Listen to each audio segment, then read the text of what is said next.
we can't, oh, just don't say another word. These thoughts you've imagined aren't real, aren't adding up. You fetched your ideas from nowhere, all from another world. Your logic's impaired, your full picture is cropped. Cause we both know one day they're just gonna try again. Without doubt, might say if all's gonna mend. So, hey guys, good evening. So, it's fairly late today. So, unfortunately, as I had planned, couldn't really, how do I put it? Didn't complete a race before noon. And as life happens, had a couple of other tasks that I had to complete at home in the morning. So, I actually had to organize my entire desk. It had been 3 weeks, roughly 2.5 weeks since I'd cleared my desk and all of that. So, yeah, took up a lot of time. Uh, and I have a Keychron keyboard which I bought when I was still working, right, couple of years back. So, and it's an amazing keyboard. I like it. I love it a lot. I want to get another Keychron keyboard, the V6, I believe, this time around. So, but unfortunately, there's two things that I don't really like about the V6. One is that there isn't an aluminum version of it. That is one thing. Although I can let that go, but the other thing that I really wanted was the ability to have it wireless. See, it's it's just a peace of mind to have a wireless mode within the keyboard, but unfortunately that model doesn't have it. So the ones that it is one of the models that is sold in India, right? In US they have like a lot more models that have been launched, and yeah, they have a wireless version as well. And uh, what is it? And yeah, they also have one with aluminum alloy, right? So so I was just wondering how to go about it. So surprisingly, for the first time in more than a year that I've been using the keyboard, I thought I'll sit down, since I was organizing the entire desk. I thought and actually take a break, clean the keyboard. So I used the basic keycap puller that Keychron had provided, right? Fairly handy. And man, oh man, there was a ton of dust. So I ended up taking earbuds, right? And using some isopropyl alcohol, and then cleaned out all the gaps in between. I don't have a switch puller, and I don't have the patience to take out all the switches and clean the board. Although it sounds a lot easier to do it that way, because then it's just one flat board. You can easily dip a small microfiber cloth in isopropyl alcohol and clean the entire board out. But I just didn't have a switch puller, and just taking the keycaps out and putting them back, it took almost it took a good 30-40 minutes to clean the entire keyboard neatly. I realized how much dust we accumulate over time. So yeah, I think it is advised, if anyone has such keyboards or uses a mechanical keyboard, do keep an eye out. Keep cleaning your keyboards regularly. Take good care of, do some regular maintenance of the products that you get a lot of value out of, so that they'll last you a long time, right? So that's basically the whole point. Anyways, got carried away a lot today. So it's already 6 p.m. So you can see it's 10 January. It's almost 6:15. So pretty late today. But I will certainly complete the remainder of the arrays. At least, at the very least, I'll complete the whatever is remaining in arrays, right? So that I can hopefully take the DSA exam tomorrow, and then get started off with bit manipulation as well. Because whatever the exam part is, if they allow me to take it, I just want to see how the structure is, and I certainly don't want to have some pressure when I'm in an exam, right? So I'm assuming they'll ask fairly decent questions based on what I've learned so far to check my problem solving ability. So I want to ensure that I have ample time and I'm in the right state of mind in order to go to the DSA exam part. So as we can see, you probably know I'm just left with the last 3 points, which is last 3 parts, which is bubble sort, insertion sort, and selection sort in arrays. So once I'm done with it, I'll let you know, and you'll see the whole 100% completed here. Yeah, sounds good. Cool, guys. I'll be back once I'm done with these and give you an update as to how it went and whether the explanation that provided, all of that was good enough. And yeah, see you guys shortly. Stay tuned.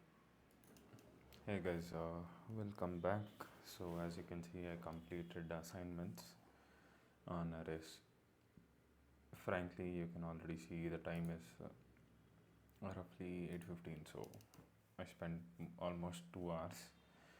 But more important than that, even though I was quite confident that I'll be able to get the sorting algorithms, I think I made some pretty minor mistakes, and in terms of concept itself, right, I had a few things wrong in each of the algorithms, not just one.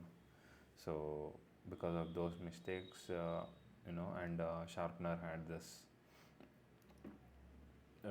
Sharpener has a lock on when you can unlock hints as well, right? So if it's too early, you can't unlock hints, which is a good thing. So it ensures that you have spent enough time thinking about the problem, right? So I waited for the time, and sometimes I felt like I had most of the logic down, but I was just missing one or two things. So I actually sort of did cheat a bit, and then I went to YouTube and just referred to the visual representation of how you know be it the bubble sort or insertion sort, how it actually works. Like when I visually saw it in like a 2D box, right? When someone shows a 2D diagram and then says first this happens and then this happens, right? Without the pseudocode also. So it became a lot easier for me to go ahead and solve the problem. But still, yes, since it's been a while and I was a bit overconfident on the sorting algorithms, but then I've realized even if I do it multiple times, it's not as easy, right? So we have to keep brushing things up, and yeah, that is what happened. So sorry, Sharpener, but yeah, I mean, that is what happened. That is how I got to this point in the process. Even though I completed it, I'm still, a bit uneasy that I didn't get it entirely in the first go. And I think my suggestion in this part of the assignment would at least be to visually explain how the algorithm works, right? Even if you don't provide the pseudocode, let's explain how it actually works before asking us to directly solve it. Even though it was explained in brief in the previous assignment, right? In one of the previous assignments, it was explained briefly how the insertion sort and bubble sort and selection sort works, but I felt that explanation was not enough, at least for me on a personal level. So yeah, I had a bit of struggle with it, but yeah, eventually I did get it. So it just shows that there's just because we get it once or twice doesn't mean we're always going to be able to solve the same problem. So we have to keep brushing things up and always stay in touch with the things we have learned. I feel this is true up and until this is always going to be true, I guess, in the tech space or in any subject for that matter. So yeah, and it was mentally bit tiring and frustrating. Frankly, today I didn't want to do anything on Sharpener, and I felt like, yeah, like who wants to code? Does not. I had a bit of a headache. Like, why go through all this effort?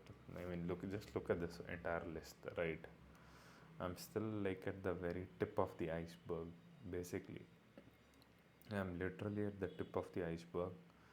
There's like another 30 topics or 40 topics I have to complete before I even hit the placement, right? Let's see, 1, 2, 3, 4, 5, 6, 7, 8, 9, 10, 11, 12, 13, 14, 15, 16, 17, 18, 19, 20, 21, 22, 23, 24, 25, 26, 27, 28, 29, 30, 31, 32, including the DSA exam one, right? So, up and until I complete 32 other modules, I'm not going to get ahead, or I'm not going to be eligible, be able to get to the point of placements. So, yeah, I felt like, because from where I am, it feels like it's going to take forever for me to get to complete those 32 modules.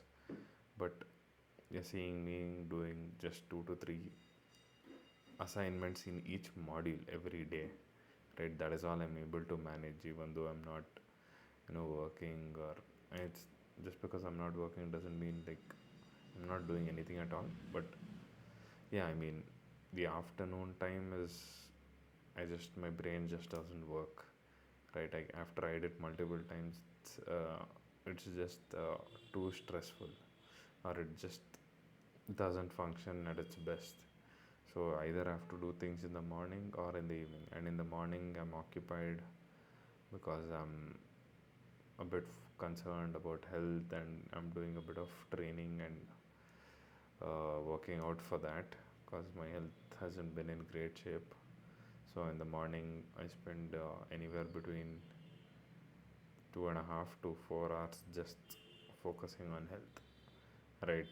Going to the gym, and additionally doing some walking every morning, and I have additional chores that I have to do at home every day as well. So as you can imagine, that takes up pretty much the entire morning. So I'm left with half a day, and since I'm not able to bring myself to focus in the afternoon, and this is not just like a one day thing, right? It's I don't do really well in the afternoon, and I'm not able to focus even since the time I was in school. So it's, I guess it's a trait or a characteristic of mine. So evenings at around like 5:30 or 5 p.m. onwards is when I can get my brain to work properly and get focused and get on the task at hand, and I can go all the way up to like 8:30, even 9 p.m., right? So these 3 to 4 hours is all I have in a day to utilize right now. So I think, yeah, I mean, you are getting for people who have no clue about coding, or even people who were in the same place, who just had the basic idea of what arrays are, what strings are, and and you've solved basic easy level problems, maybe 3 or 4 like medium level problems in arrays and strings. So this is how much time I'm spending on Sharpener, right? Trying to complete it and get placed.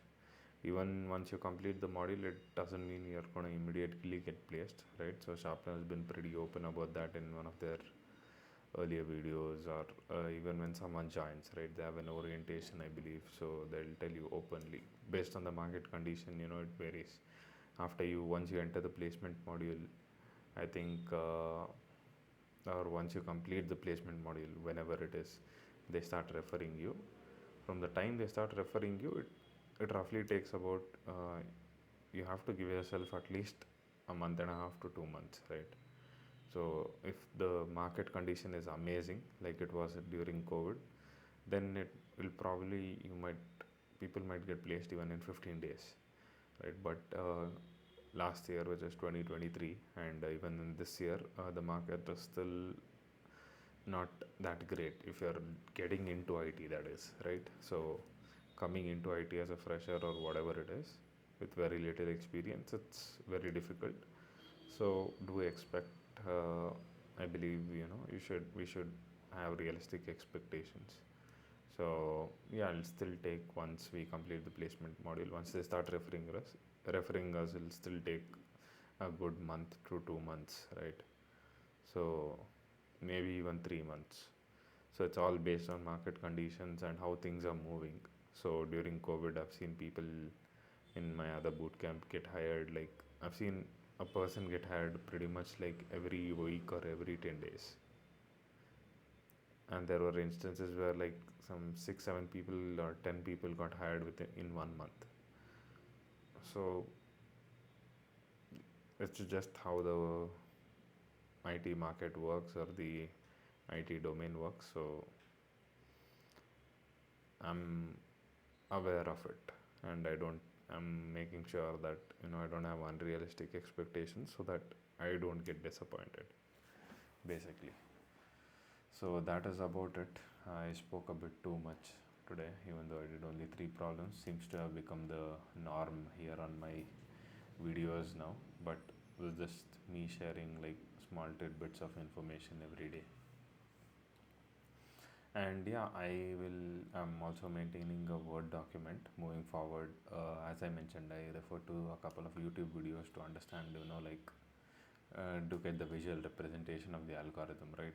So yes, for some people, just what they teach on Sharpener at times might not be enough, which is why everyone refers to one or the other resource. If just what Sharpener teaches is enough, is also well and good. But this is what I'm going through, so I'll even start sharing links to those videos, right? So that anyone watching my videos can get direct references and just watch the part. Some videos do have like a pseudocode written, but don't go up to there, right? So the moment you look at the visual representation, you'll get a pretty good idea of how you're supposed to go about things. So that is it. um, yeah, so thanks for watching another video of mine. If you do like the content, consider subscribing to the channel. Do leave a comment on what do you think about the videos and what can be improved, as always. And yeah, if you have a friend or relative who's looking to get into IT and web development, do share them this video. Perhaps they might be interested in Sharpener. It's a pay after placement program, and it's right now free as well. But yes, there is a small catch that in order to attend live sessions, you actually have to pay, or you have to pay a small amount. Yeah, so I think it's less. It's maybe like 7 to 10,000, something like that. So that is the only catch. But I mean, you get access to live sessions, and live sessions are pretty great. So I've attended a few of them earlier. So yeah, that's about it. Compared to any other boot camp, I feel like this is real value for money. And I think even from Sharpener's perspective, it makes a lot of sense because they are taking on a lot of responsibility. So only people with discipline and consistency will reach the goal, and they are the ones who get placed. So let us all try to keep that in mind and focus more on consistency and discipline, right? Come on the platform every day, work out some problems, and then leave, right? There are going to be good days and there are going to be bad days, like I explained today. I didn't want to do it, but I still came onto the platform and I still solved them, right? Still solved 3 assignments because consistency is what is going to, keep the concepts fresh in the mind, and that is what is going to really matter in the long term. So yeah, anyone looking to get into web dev, keep that in mind and focus on the task at hand, right? Small steps, you're not going to get placed immediately. So let's just worry about each module, one assignment at a time, and move on. So yeah, as always, again, thank you, and yes, do consider subscribing and all of the other things I just said earlier. Have a good day, guys. Bye.